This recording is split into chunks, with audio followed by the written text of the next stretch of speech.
So first of all, thank you very much for being here today. And I think these kind of panel discussions are really helpful for people to be able to interact with the complexity of what generative AI can do and the potential that lies within it. So maybe I'm just going to start with asking a couple of questions to each of you to kickstart the conversation. So if you had to abstractly say like where the value lies within generative AI, mostly within your industry, how would you answer to that? And maybe start with my good friend Xavi here. I've got the opportunity to talk with around 50 companies around last year, most of them big enterprises, and all of them, they are saying just productivity gains, but they are not seeing a real transformational power.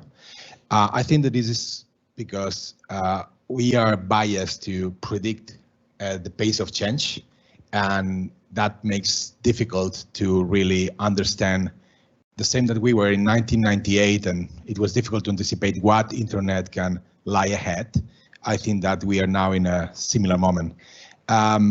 It seems that, in my view, the spell is the same for everybody. The magic trick is the same. It's called these transformer models. It's called these llamas, these foundational models. And I think that the value resides on the magic box that we are able to create. So how we can do that in a way that is solving some real problem and some real use case. All right, so in my experience in real estate, I would say in a specific word, personalization. So we don't have like a lot of personalized tools. We have just recommendation tools being a lot used in the market, but we don't have like chatbots which are accessible and they understand the market. So generative AI can help a lot in these cases, as well as in visits, as in understanding a bit about, for example, the quality of the property and sustainability. So I believe these are the most applications.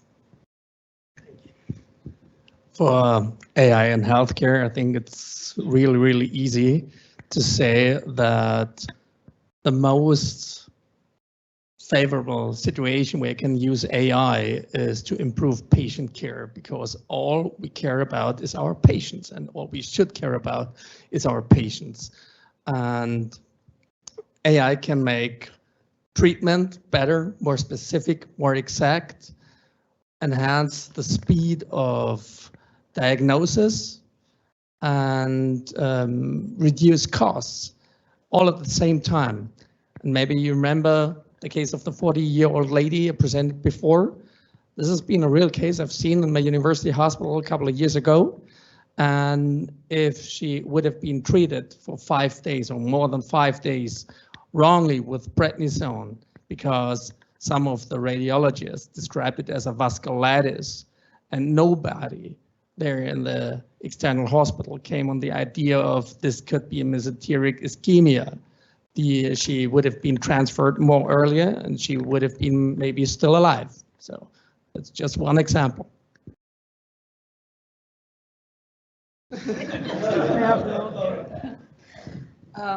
So I come from the industry of arts and culture, which is a little bit breaking the pattern here with AI and technology.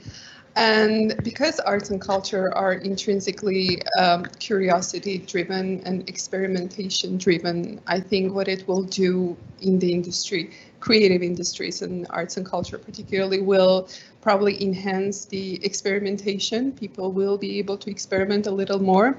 The darker side of that is that it is going to demonstrate the lack of knowledge and lack of capabilities a lot more than probably in any other domain, because you will be able to function with AI properly and effectively if you know what you're doing, know your field, know your sphere, and know what you're working with, rather than just being generative. In other words, you may be able to create a masterpiece really fast and might not be aware that it's a masterpiece, that actually you're not really able to detect whether it's a masterpiece or not. So I would just say that there is a lot more room for experimentation for people in creative and art industries with AI. All right. So from my side, I want to double back on the productivity side. And the productivity has like two dimensions. It's either it's cheaper or it takes less time. And by being able to use these tools, you're also, I think it's going to have when it comes to accessibility and localization. For example, because the use of AI can help to add more languages and more modalities and access of things in a ways that before would be very costly or would take a lot of time. So I am looking forward to seeing the advancements there.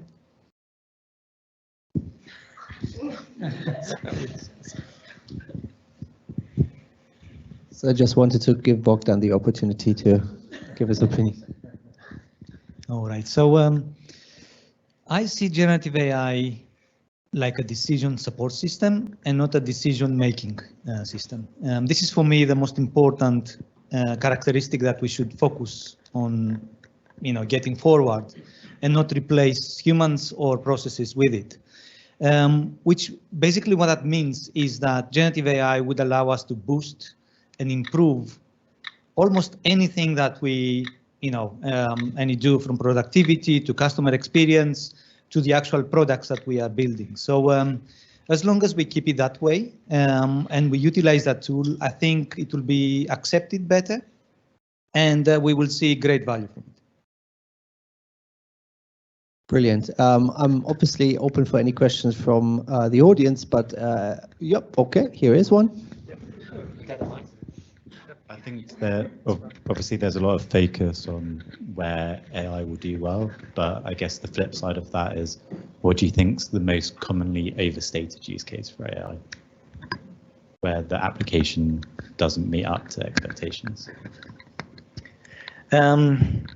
Okay, so I think we want generative AI to basically give us answers to everything, right? When we look at the way that it has been interpreted, sometimes it goes a little bit beyond its capabilities, especially when it comes to being able to take advice on the human elements of it.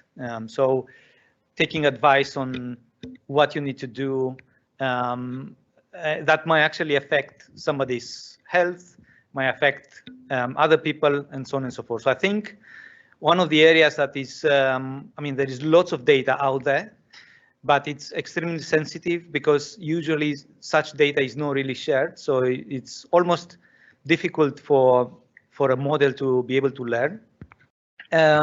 Is anything that relates to, the kind of deeper human elements of psychology. And I understand there are books and so on written by psychologists and so on. But it would be a little bit dangerous to kind of take it to that area. So I think probably I would say that area is maybe a little bit overstated in the sense of allowing generative AI to kind of advise us in such matters.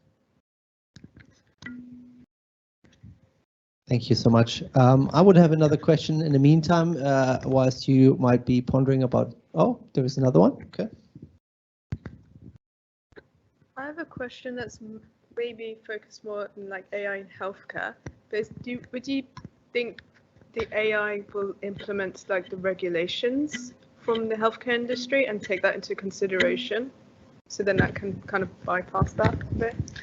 Yeah, that's, in my opinion, excellent question, because theoretically, in my opinion, an AI generative engine could develop a system or environment how to improve the regulatory system, the regulatory boundaries.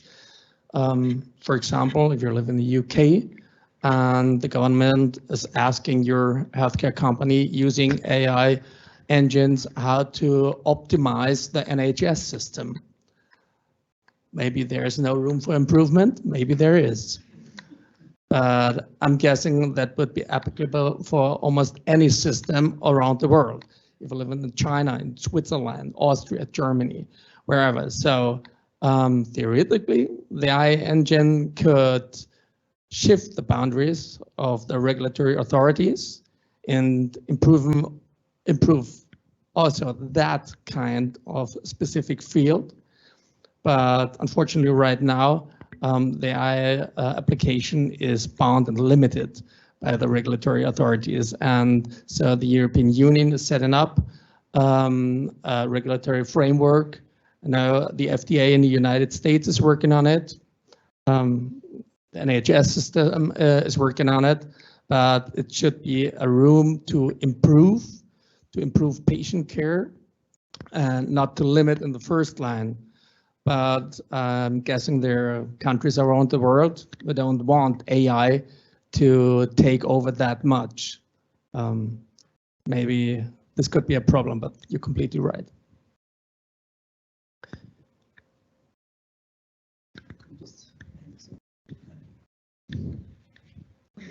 Yeah. Can you actually see that?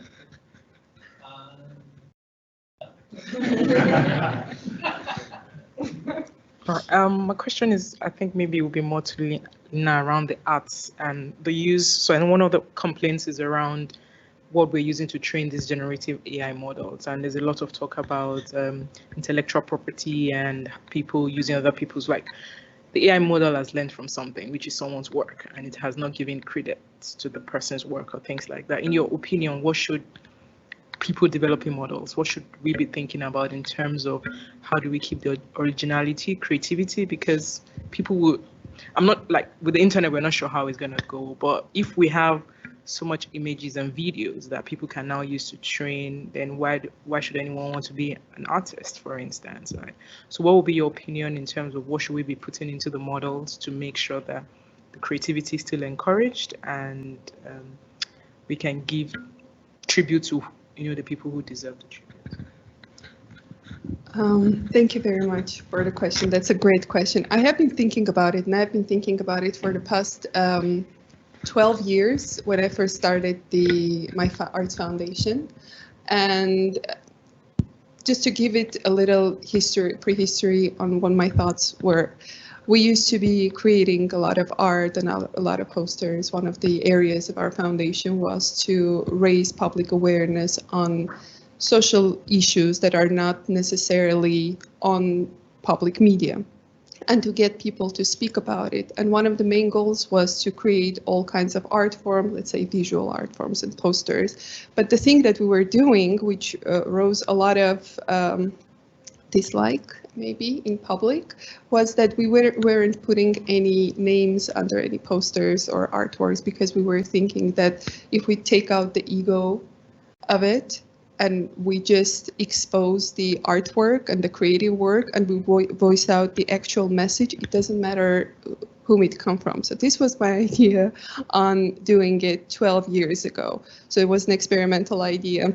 Many artists were completely okay with that. And when you see in terms of art being public and art being seen as public, but a lot of the copyright issues have created a lot of barriers to people actually accessing art and accessing artworks. It's also really expensive to publish it anywhere and to give just accessibility and get the public to use the benefits that art could provide. On the other hand, there is people and the violation of basic human right of being recognized and knowing this. So I do not know. I'm pretty sure that they will come up with regulations on how to do that. Right now, it's also still quite in the experimental phase, and everyone is experimenting.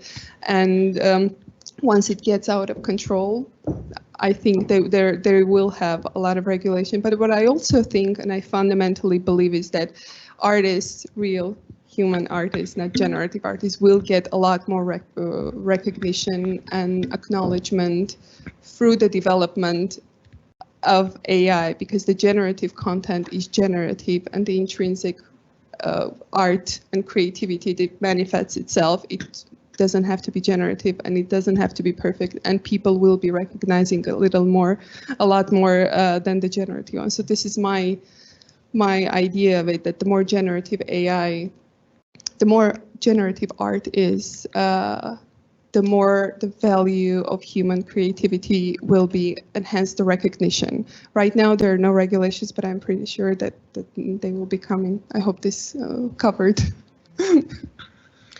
Okay, maybe this is the opportunity to take one question from the online community. So we have Andrew asking a following question.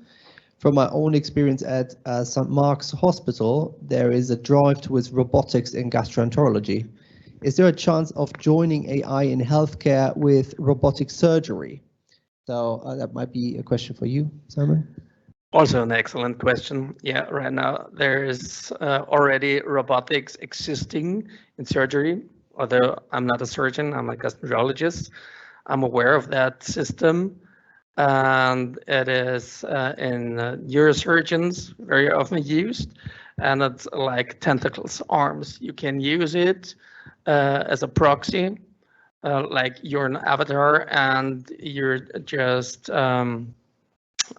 sitting behind a desk and directing a drone.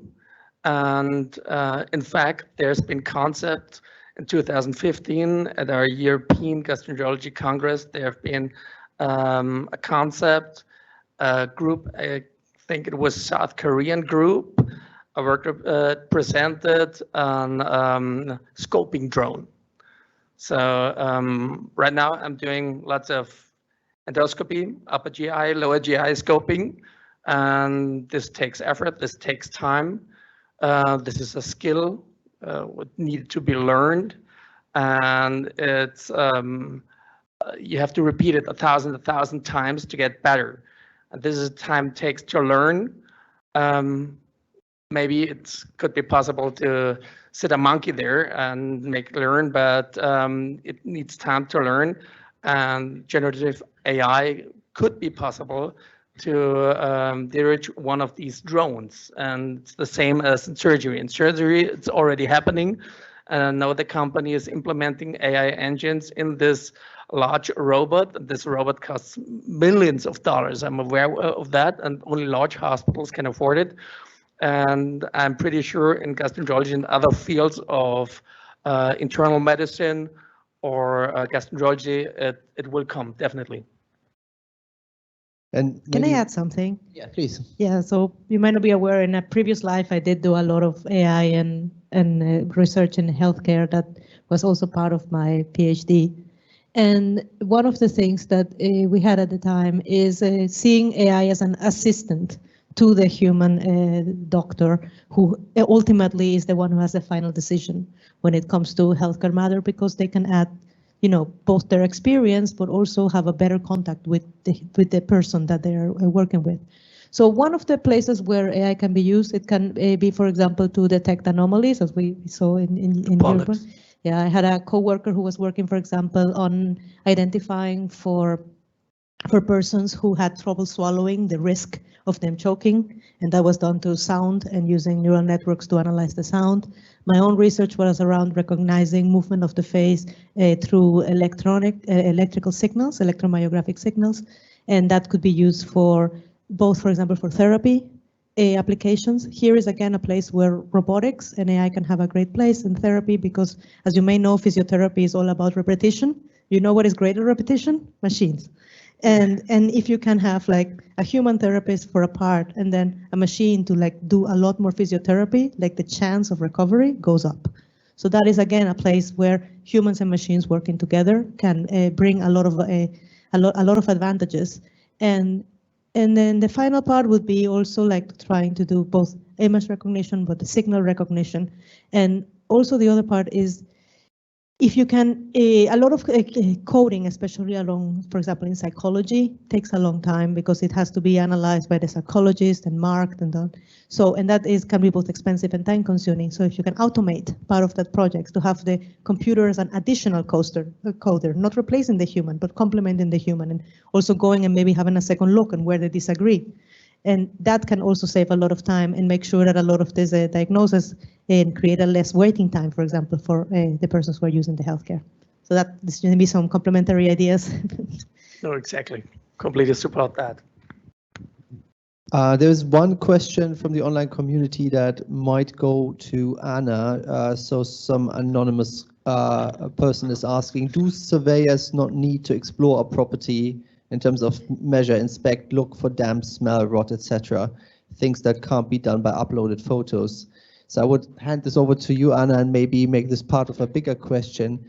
What kind of shift do you see in future roles of human versus machine skills coming through this technology, generative AI?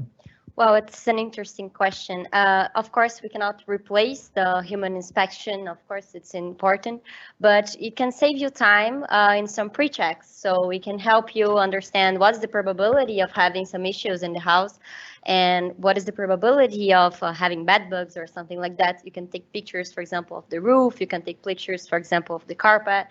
Of the floor. So that's where it goes, the AI. So it can help you have a guideline, and it can help you have like a probability. But of course, the inspection is needed, and the AI can help the inspector actually. So the inspector can use the tool so that he is better acquainted with the house, and he knows where he can look in the house. So that's where the AI goes. Brilliant. Handing over to you, Xavi. Maybe you have an answer to that question about the shift between human and machine. Fortunately, no, I don't have it, but I may add some other points that we have been checking. So I think that we have shifted from the forever job to some other kind of culture where we do different things. And in the span of life, we have different jobs and in different areas of expertise. And I think that being today in an educational institution, it's important to think about how it will affect and what we need to build to help people, not only young people, but everyone, to just don't get ahead and just make sure that everything is balanced and that we do a better job on getting with these technologies. I will love my colleagues to think about, because I really just, we spend a lot of time thinking about this, but we don't have an answer. Okay, so the shift from humans to generative AI, right? Okay, so I mean, definitely I agree with everyone so far saying that humans is still a very important part of all the processes, right?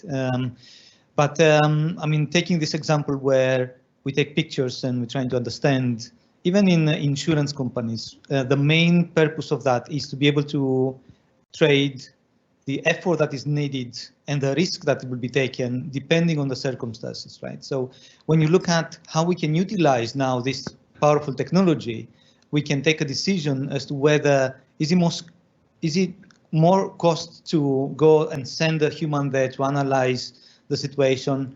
It might be there is high risk based on the kind of initial indications that we have, but if it's something that might not be as costly as taking the risk to let it, you know, based on what we see in the initial indicators, then we can trust the system to allow for that to go ahead and not have a red flag, right? So I still see the human being a big part of this, because the decision is still taken by the humans. Now, I can see that we will be using more generative AI, but not really seeing a huge shift from the people. It's more about humans learning new skills rather than being replaced. Brilliant. That's a nice wrap up and summary. We might have time for one or two more questions. So I see one question in the back there. I have a question about AI in healthcare. You know how we can use AI for diagnosis, like you said, but then there's a lot of diseases that the symptoms overlap, and it's the same within the lab. Like in microbiology, there's a lot of organisms that look the same on the Petri dish, and then extra investigations are needed to be made to actually figure out what the organism actually is. So do you think that AI can actually be used fully to, in the future, diagnose a patient? Perfect question. The answer is not in the next couple of decades. That's what I'm guessing, because AI, generative AI, is useful when you got lots of information and can use that information to create a diagnosis, and you have to use the probability of the diagnosis. You have to see the patient, you have to do a physical examination and ask a lot of questions. You need a lot of experience. I'm doing this job since the last 15 years, and it's still really, really hard. And patients are not presenting the way you want them to. They're distracted. They tell you what they read on Google because they already asked ChatGPT, and they just want a prescription from you because they already have the diagnosis. And the last example I showed from JAMA Medical this year, published this year, has been the board of experts in pediatrics. They had questions to ChatGPT version 3.5, and the correct answers has been only 46%. So more than half of the questions have been the ChatGPT chatbot has been wrong. And the problem is in healthcare, a wrong diagnosis could eventually lead to death. And so that's the responsibility you have as a doctor, and you have always to double check everything, be it a database or be it ChatGPT. I think where it's most applicable is fields of work where you have lots of optical patterns, like dermatology. Show me a rash, I'll tell you what it is. This might work. Or in radiology, detecting a pulmonary embolism. But in more sophisticated fields of work, like where you have to do physical examinations, where you have to ask a lot of questions, I think right now, at this moment, AI, generative AI is a very big part of the cases is wrong. It will be wrong for the next couple of decades, but it will evolve, and fastest, I think, in fields with optical patterns. Another question, Martin? Yeah, I have a question for real estate.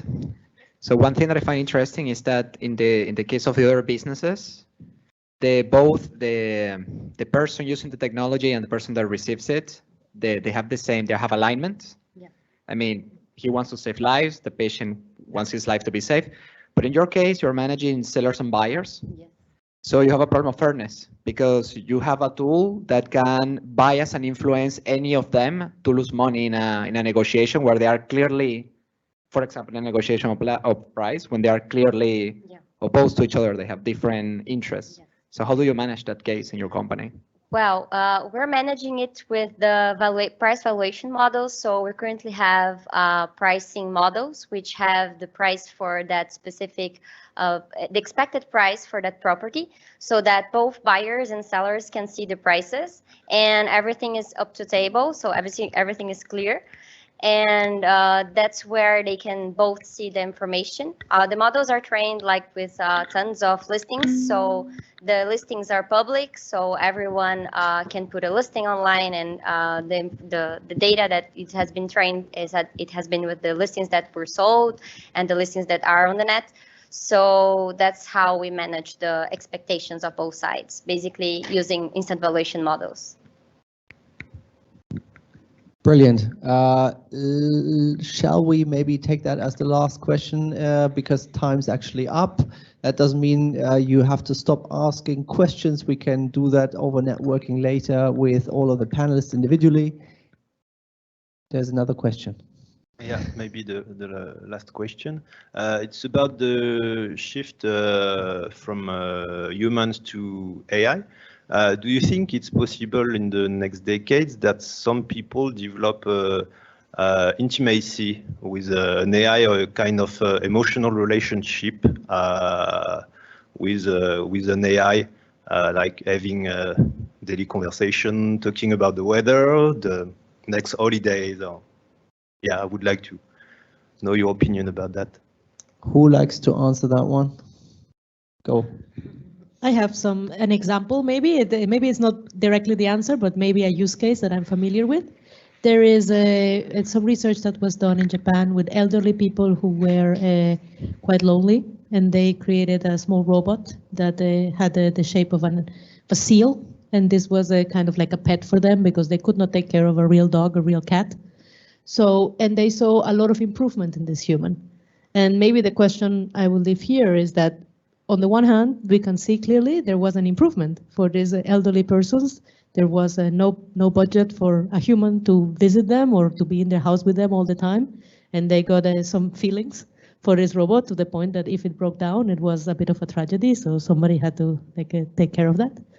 But on the other hand, are there better ways to do that? Possibly yes, but can they be implemented and can we use this in the meantime? Maybe.